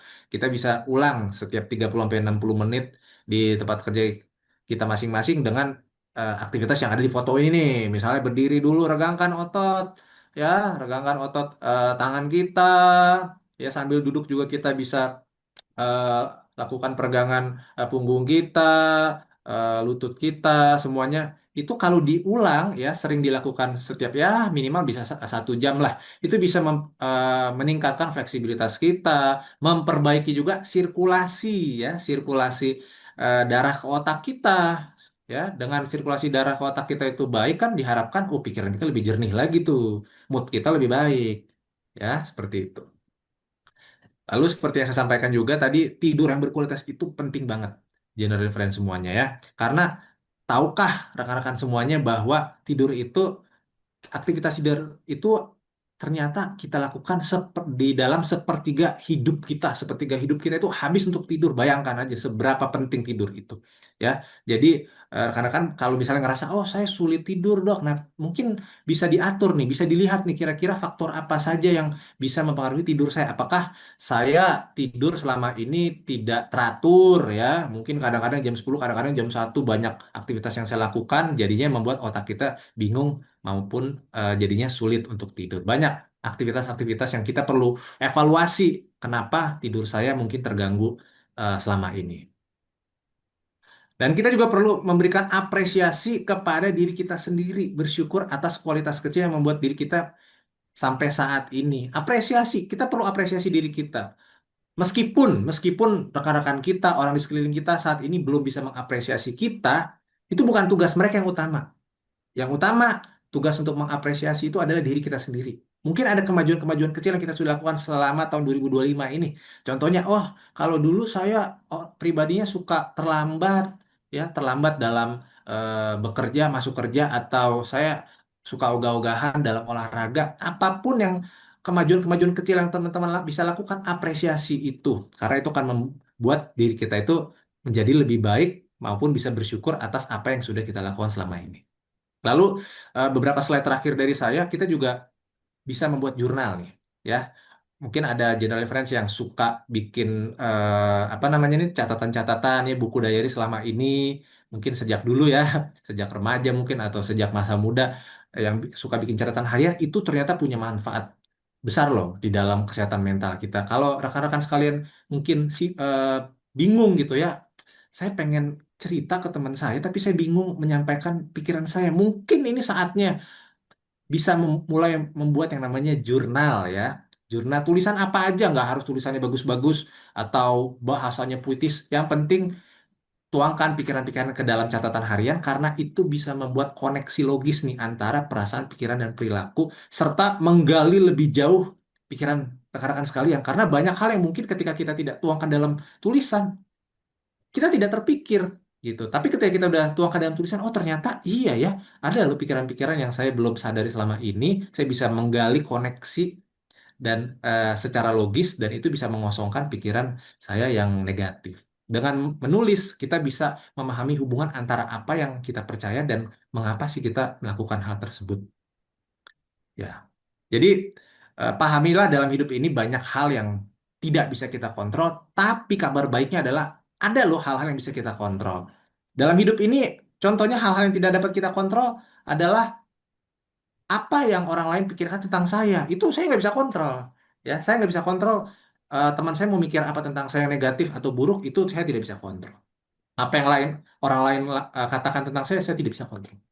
Tapi hal yang bisa saya kontrol dalam hidup ini adalah bagaimana saya merespon pikiran atau perilaku orang lain terhadap saya. Bagaimana saya bisa mengatur boundary saya, mengatur batasan antara diri saya dengan orang lain, saya bisa kontrol. Dan juga bagaimana apakah saya berusaha untuk bisa memaafkan orang lain, itu pun saya bisa kontrol. Apa hal-hal yang bisa kita kontrol dalam hidup, itu yang harus kita kedepankan. Dan kalau kita secara fungsi dan kualitas hidup sehari-hari nih, misalnya general reference sudah ngerasa, oh kualitas hidup saya kok udah jadi menurun ya, saya nggak bisa fokus kerja, saya kok bawaannya jadi uring-uringan, sering marah, nggak mampu mengelola stres dengan baik.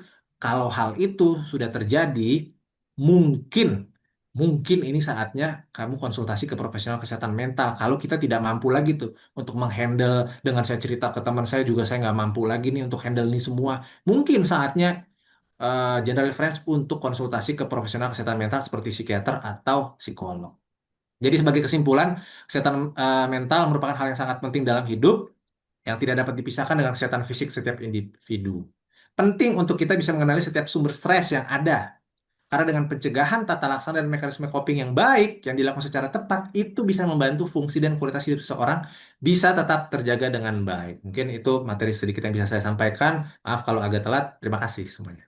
Terima kasih, Dok. Sangat menarik semuanya dan bisa dipahami ya kalau misalkan bisa melakukan stress management atau coping mechanism, paling nggak work-life balance itu bisa diterapkan dengan adanya support system, ada family, friends, dan juga waktu untuk diri sendiri. Dan komunikasi itu penting ya untuk bisa bercerita apa yang kita alami, mau dengan teman, kemudian dengan psikolog, atau mungkin dengan yang profesional, dengan psikiater juga bisa dilakukan tergantung dengan taraf stres yang kita alami, gitu. Bisa tulis jurnal dulu mungkin ya, supaya mengetahui apa sih sebenarnya yang dialami, stres seperti apa yang sedang dihadapi sekarang.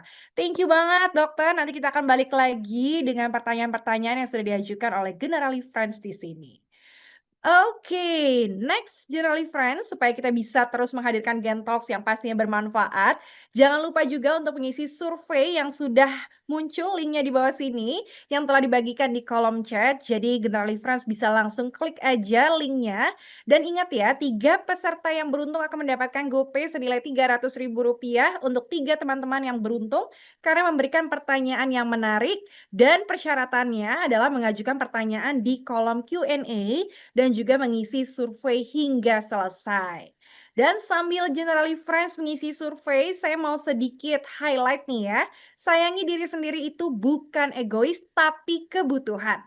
Karena untuk bisa terus beraktivitas dengan baik, kita nggak cuma perlu menjaga pola makan dan juga pola fisik aja, tapi juga kesehatan mental yang sering kita abaikan. Dan tentu saja bagian dari menyayangi diri sendiri adalah punya perencanaan yang baik untuk kesehatan di masa depan. Nah, sebelum kita tutup di sesi ini, mari kita simak bersama-sama video berikut ini.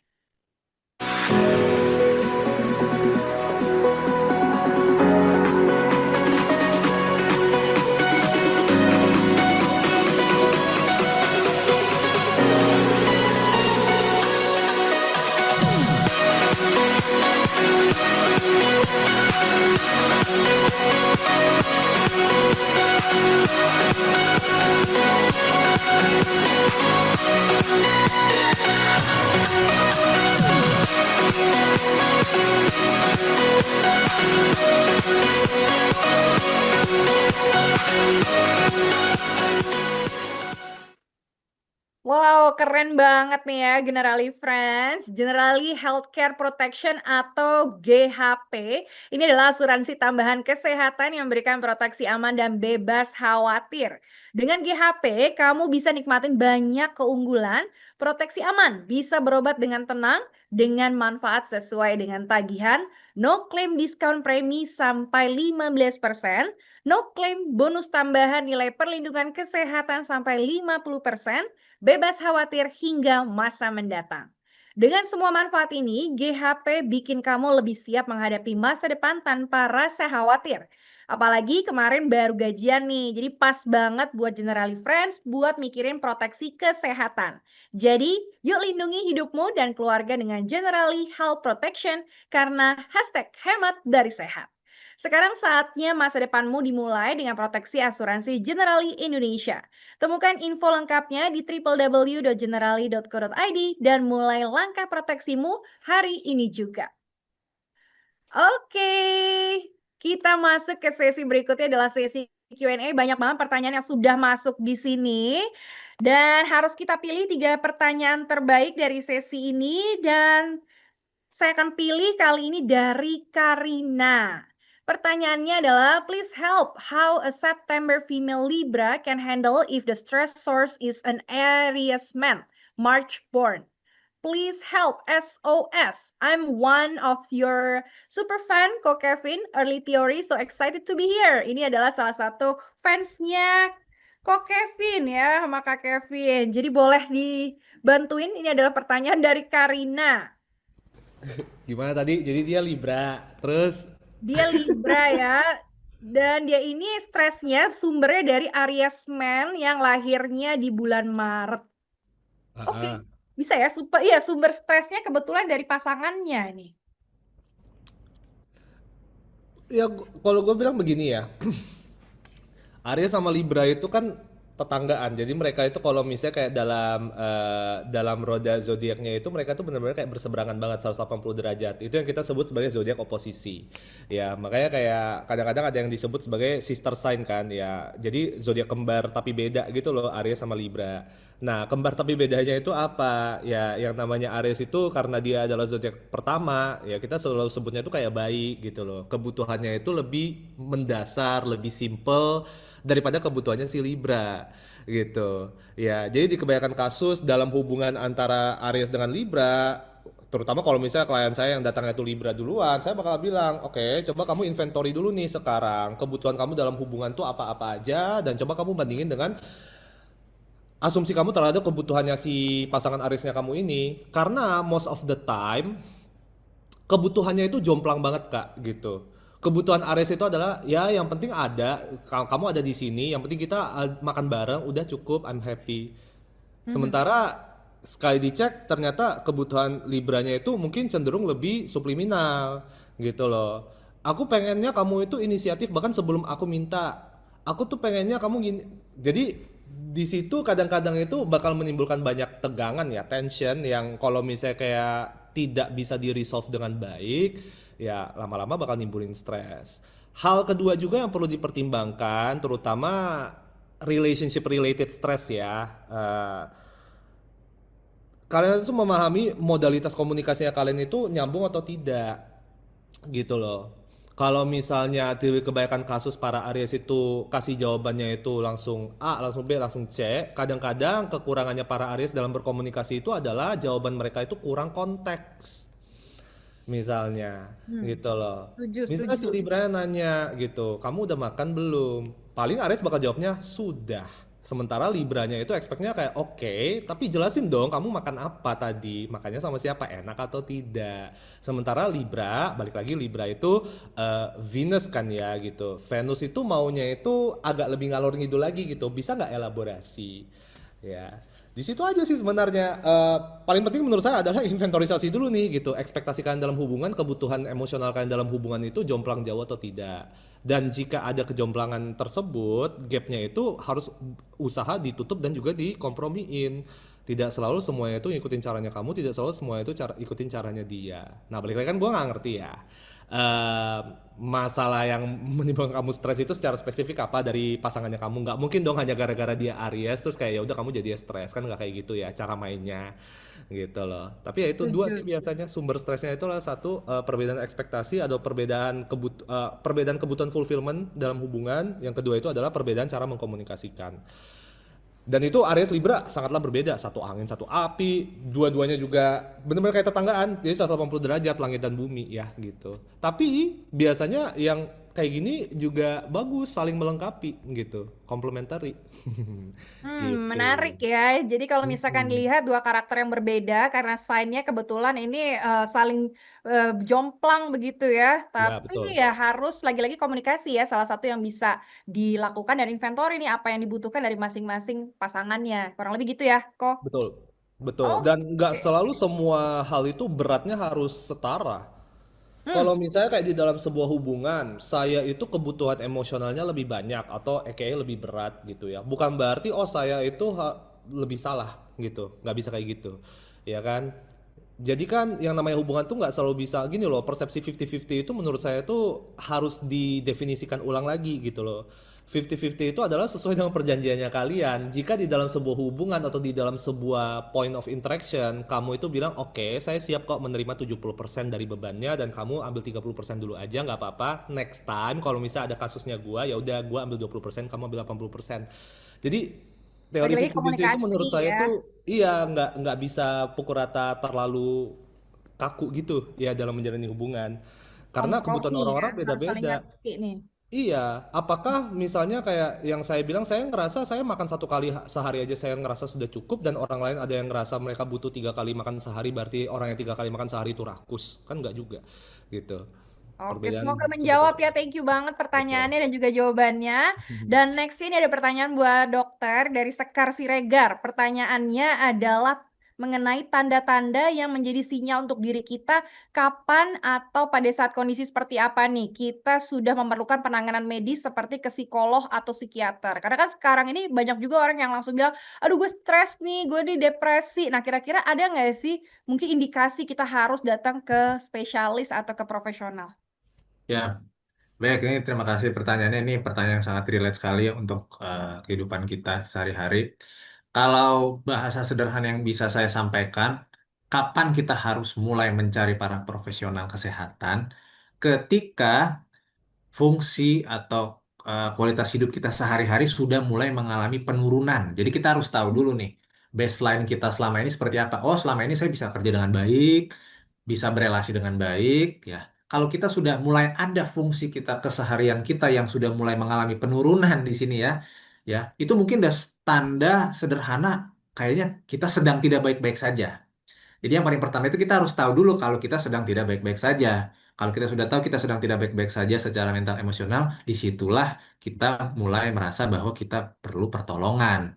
Ya, nah salah satu tanda kita sedang tidak baik-baik saja kan banyak. Misalnya, saya kok jadi susah konsentrasi nih. Sebelumnya saya bisa konsentrasi kerja, ya melakukan segala sesuatu dengan baik, nggak banyak-banyak lupa. Sekarang kok jadi seperti itu ya, sulit konsentrasi. Tapi Nah, itu levelnya kan gimana tuh dok? Apakah harus ekstrim banget atau cuman ada perubahan dikit itu berarti udah ada perubahan yang pastinya akan berdampak dong, ya perubahan yang berdampak. Kalau misalnya perubahannya itu ya saya agak susah konsentrasi, tapi ya udah konsentrasinya tuh nggak menghambat kehidupan saya, jadi kerja nggak terganggu, relasi nggak terganggu, ya manajemen diri sendiri nggak terganggu, ya mungkin itu belum sampai perlu. Tapi kalau sampai terganggu ya hubungan dengan diri saya, dengan relasi keluarga saya, dengan orang-orang terdekat saya itu udah mulai terganggu, nah itu sudah menjadi tanda awal bahwa kita kayaknya perlu deh gitu.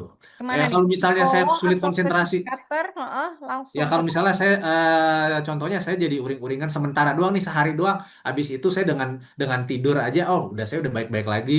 Dengan saya curhat aja saya udah baik-baik lagi. Nah, itu belum perlu. Tapi kalau dengan segala macam cara tadi mekanisme coping itu kita tidak bisa handle lagi nih, atau saya nggak mampu nih, gimana Hmm. sih caranya untuk mengendalikan stres saya nggak mampu. Nah di situ mungkin poin di mana saya udah mulai perlu loh kayaknya untuk memeriksakan diri lebih jauh dan nggak apa-apa, it's okay not to be okay kan. Ya, seperti ungkapan yang kita tahu, dengan memeriksakan diri itu mungkin itu tanda bahwa kita itu sadar, oh saya tahu loh saya sedang tidak baik-baik saja dan saya perlu pertolongan. Supaya apa? Supaya saya bisa balik lagi back to my life yang sebelumnya, seperti itu. Oke, dan dilanjut lagi nih dok, satu pertanyaan lagi nih, kebetulan ada juga yang bertanya dari Lulu Abdi Tria. Pertanyaannya, halo dok, izin bertanya, gatal pada kulit yang diakibatkan oleh stresor, apakah membahayakan? Ini udah mulai masuk ke fisik berarti ya, akibat dari stres.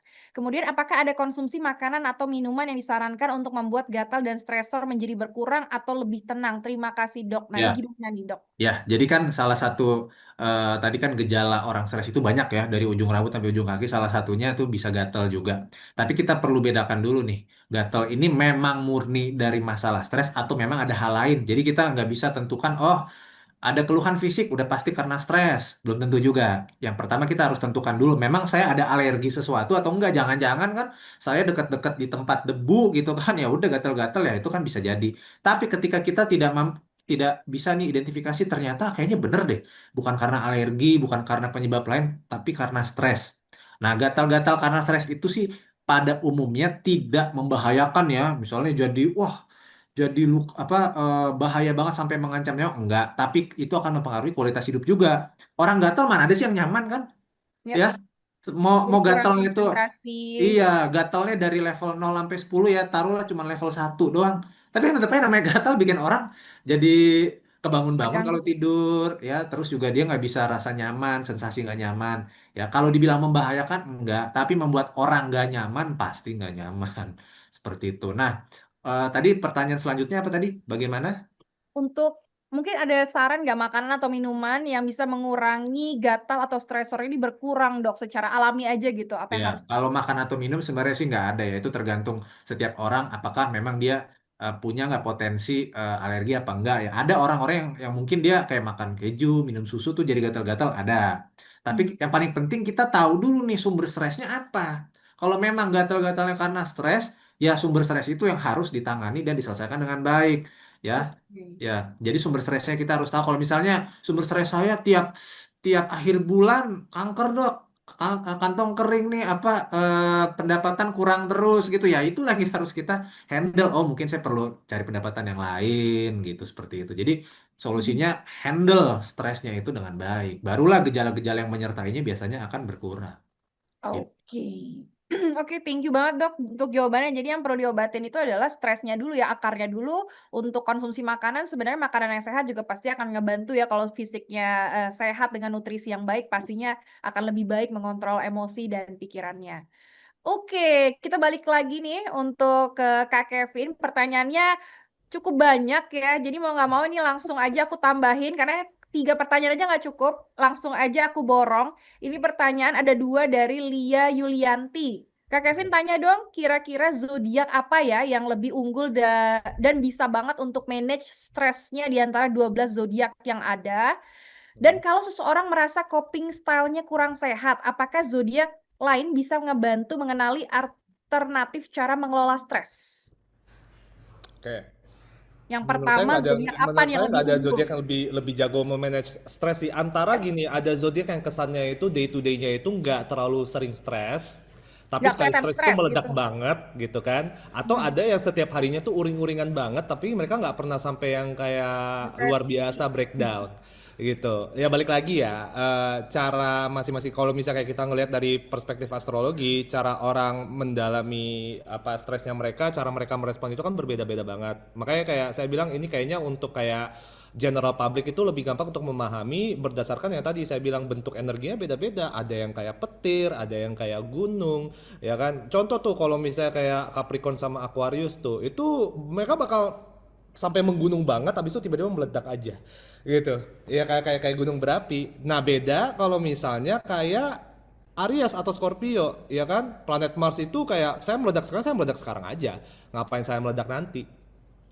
Gitu loh. Jadi nggak ada satu zodiak yang lebih jago nge-manage stres daripada zodiak lainnya. Beda style Karena aja ya. betul, karena kita bilang bahwa setiap orang itu pasti memiliki kryptonite mereka tersendiri. Gitu loh. Ada orang yang tidak stres menanggulangi masalah percintaan, tetapi mereka stres banget menanggulangi masalah finansial. Ada orang yang lebih gampang stresnya di urusan percintaan, tapi mereka kalau misal untuk urusan soal kayak, aduh sehari-hari ini kayak keadaan finansial saya lagi mepet nih, pengangguran, mereka biasa-biasa aja, mereka bisa ngehandle dengan baik gitu, ya kan? Jadi sama halnya ketika kita ngomongin soal stress threshold ya, gitu, parameter stres seseorang ada yang kayak lebar banget, ada yang kayak sempit banget, tapi kita juga harus mengconsider bahwa setiap aspek kehidupan, topik kehidupan yang berbeda-beda itu thresholdnya mungkin berbeda-beda untuk setiap orang. Contoh untuk kayak saya ini, mungkin saya akan lebih sensitif dengan stres yang relatednya terhadap money, performance related lah gitu. Tapi kalau misal untuk urusan percintaan, saya nggak segitunya misalnya, gitu. Dan tadi pertanyaan kedua tadi apa, Yang sorry? kedua itu ini, seseorang kalau misalnya ngerasa coping style-nya kurang sehat nih, apakah zodiak bisa membantu mengenali alternatif cara mengelola stres? Kayaknya bisa ya. Tentu bisa, menurut saya. Kan pada dasarnya kita bukan binatang ya. Jadi kayak bukan berarti kayak hanya gara-gara DNA kamu berkata demikian bahwa pada dasarnya karena kamu itu adalah Aries, misalnya kamu adalah orang yang pemarah dan kamu itu selalu memiliki emotional temperament issue, bukan berarti kayak kamu itu tidak bisa menjadi Aries yang penyabar. Bukan berarti kamu akan selalu menjadi seseorang yang impulsif hanya gara-gara zodiak kamu berkata demikian. Makanya di sini penting, sebenarnya bagi saya penting banget kalau kalian tuh memang punya antusiasme untuk mendalami astrologi, jangan cuma stop di zodiak sun sign-nya kamu doang kayak oh ya saya Sagittarius, inilah saya, terima saya apa adanya, nggak bisa. Karena contoh misalnya kayak dengan saya ini ya saya Scorpio, ya kan gitu. Oh berarti Mars banget nih energinya gitu ya, kayak pemarah banget dan sebagainya. Tetapi moon saya di Virgo gitu loh. Cara saya merasakan perasaan itu sangatlah merkurial. Energinya berbeda di berbagai aspek yang berbeda ini gitu. Nah, semakin kita mendalami astrologi, semakin kita itu akan menerima bahwa kayak oh diri kita itu kompleks. Saya itu nggak cuma Scorpio, tetapi dalam dirinya saya juga ada kevirgoannya saya, ada kesagitariusannya saya, Hmm. ya kan? Jadi kalau kamu bilang bahwa kayak selama ini setiap kali saya stres, kok kesannya kayak tanpa bantuan orang lain saya nggak bisa coping sendiri. Oh, karena bagi saya kamu belum terlalu dalam memahami dirinya kamu. Dan kuncinya satu sih, dan ini selalu saya bilang kayak penyakit semua orang adalah kalian itu terlalu fokus membina hubungan yang baik dengan orang lain, kalian suka lupa membina hubungan dengan diri sendiri. Wah, Dialog dengan diri pesannya sendirinya kalian tuh jelek dalam. banget. Saya selalu bilang gitu kayak ke klien-klien saya, karena begini ya, kayak kadang-kadang dengan kasus klien saya pas mereka cerita atau kayak biasa secara tertulis lah mereka tulisin gitu ya, kayak masalah percintaannya mereka atau masalah hidupnya mereka, dari situ aja udah bisa kelihatan gitu loh, kayak oh dialog dengan dirinya tuh jelek sekali, Hmm. bahwa ada indikasi kayak kamu itu kalau misalnya kayak memang sesuatu itu lagi nggak bagus gitu ya dalam hidupnya kamu bukannya malah mencoba untuk kayak mengangkat diri kamu malah benyekin lagi gitu. Ada waktu itu kayak kemarin bilang kayak kak saya baru aja diputusin sama pacarnya saya, tapi kalau dipikir-pikir lagi ya mungkin pantas sih saya diputusin karena saya ini karena saya itu dan sebagainya, itu dialognya kamu tuh gitu loh. Hmm. Asumsi mungkin kamu nggak nanya sama orang yang bersangkutan gitu alasan putusnya karena apa, tapi karena asumsinya kamu ini kamu membentuk sebuah realita dalam dirinya kamu yang menciptakan lebih banyak stres lagi ke dirinya kamu sendiri gitu. Dan Oke. cara kita coping itu menurut saya banyak banyak tahap evolusinya ya Hmm. gitu loh. Jadi nggak cuma satu gitu loh, kayak ya pastinya semua hal itu kan holistik gitu ya. Kalau tadi dengan pembahasan Dr. Erikson ya kita untuk kayak sampai ke batinnya kita juga harus take care of our physical body. Ya kan, physical body-nya kita juga banyak faktornya. Sama juga dalam astrologi seperti itu. Bagaimana cara kita bisa memenuhi kebutuhan moon sign-nya kita, kebutuhan rising sign-nya kita, kebutuhan sun sign-nya kita itu mungkin berbeda-beda semua. PR-nya banyak, tetapi sebenarnya kuncinya satu. Kalau kamu itu bisa punya dialog yang positif dengan diri sendiri, bahkan ketika kamu itu lagi menghadapi pengalaman yang buruk dalam hidup, kamu bakal baik-baik saja. Oke, thank you banget. Gitu. Benar, benar, benar. Jadi komunikasi dengan diri sendiri itu juga bagus ya. Jadi paling nggak kita punya Penting. Belief dalam diri kita, jadi apapun kondisinya, dengan banyaknya masalah yang dihadapi, dengan astrologi atau zodiak apapun, paling enggak kita bisa punya coping mechanism yang kuat gitu, walaupun banyak, layer-layer yang harus dicapai. Betul. Oke, thank you so much for the Q&A session. Dan selanjutnya untuk Generally Friends di masa ini, ada sedikit informasi nih ya, tentunya perlindungan terhadap diri sendiri dan keluarga itu menjadi hal yang utama khususnya soal kesehatan seperti yang kita lagi bahas sekarang ya. Oleh karena itu spesial untuk nasabah Generali, kita menyediakan kemudahan layanan akses polis melalui aplikasi Gen iClick agar selalu up to date dengan semua informasi anti ribet. Tenang lakukan transaksi polis di Gen iClick serta nikmati fitur-fitur inovatifnya. Konsultasi online gratis 24 jam dengan dokter profesional untuk kamu sekeluarga, kapan dan di mana aja. Fitur Dokter Leo tebus obat, antar obat langsung ke rumah, dan klaim biaya obat bisa dilakukan dari rumah aja. Melihat daftar rumah sakit dan klinik rekanan, bisa pengajuan klaim online semua dari ponsel kamu. Tunggu apa lagi? Unduh aplikasi Gen iClick melalui ponsel kamu sekarang juga, melalui Play Store atau App Store, dan segera daftarkan polis kamu. Pokoknya, Generali selalu siap hadir untuk kamu, karena kami mengutamakan kamu. Yuk segera cari tahu info lebih lanjut dan akses aplikasi Gen iClick serta websitenya di www.generali.co.id untuk solusi kesehatan keluarga yang lengkap dan sesuai dengan kebutuhan spesifik keluarga. Dan temukan virtual chat Jane di pojok kiri bawah yang bisa kamu langsung tanya-tanya tentang berbagai macam proteksi Generali Indonesia. Oke, sekarang adalah momen yang ditunggu-tunggu nih. Saya akan bacakan 3 Generali Friends yang terpilih dan berhak mendapatkan hadiah sebesar Rp300.000 voucher GoPay untuk 3 orang pemenang. Dan selamat untuk Sekar Siregar, Lulu Abditria, dan Lia Yulianti. Dan nantinya 3 nama yang saya sebutkan tadi, mohon langsung mengisi link konfirmasi yang telah diberikan panitia di kolom chat masing-masing, sudah di direct message. Dan jika tidak mengisi link konfirmasi hingga waktu yang ditentukan, maka akan dianggap hangus. Jadi sayang banget ya, jadi langsung aja diisi linknya untuk langsung dikirimkan voucher GoPay-nya masing-masing Rp100.000 untuk 3 pemenang tadi. Sekali lagi congrats! Dan Generali Friends, terima kasih banyak ya sudah mengikuti Gen Talks kita hari ini, dan thank you banget juga untuk narsum kita hari ini, untuk Kak Kevin dari Early Theory dan juga Dr. Erikson Arthur Siahaan, thank you banget insight-nya, kemudian sharing-nya juga dan expertise-nya sudah dibagi ke Generali Friends, semua yang sudah hadir di sini sangat membuka wawasan. Dan sebagai penutup, sebelum kita berpisah, boleh dong dikasih closing statement-nya dari masing-masing narasumber kita di hari ini. Boleh yang pertama dari Dr. Erikson, boleh dikasih closing statement-nya, semangatnya di akhir tahun 2025 ini, semoga secara mental lebih sehat menghadapi 2026. Silakan dok. Baik, terima kasih. Jadi teman-teman sekalian, General Friends, kesehatan mental itu seperti kita ketahui itu sangat penting sekali dalam kehidupan kita. Jadi kita perlu menjaganya sama seperti kita menjaga kesehatan fisik kita, ya. Jadi kita perlu belajar untuk mengenali diri kita secara penuh, kenali segala macam kelebihan dan juga keterbatasan kita, dan juga kita perlu mencari cara untuk meredakan stres kita sesuai dengan kapasitas dan juga eh, adaptasi kita masing-masing. Dan jangan takut ya rekan-rekan sekalian General Friends untuk memeriksakan diri ke profesional kesehatan mental pada khususnya ketika kamu sedang merasa tidak baik-baik saja karena kesehatan mental kamu penting sekali. Oleh sebab itu, jangan lupa untuk menjaga kesehatan mental kita ya. Salam sehat, jiwa raga. Baik, terima kasih dokter. Dan semuanya harus tetap jaga kesehatan, tidak hanya fisik tapi juga psikis.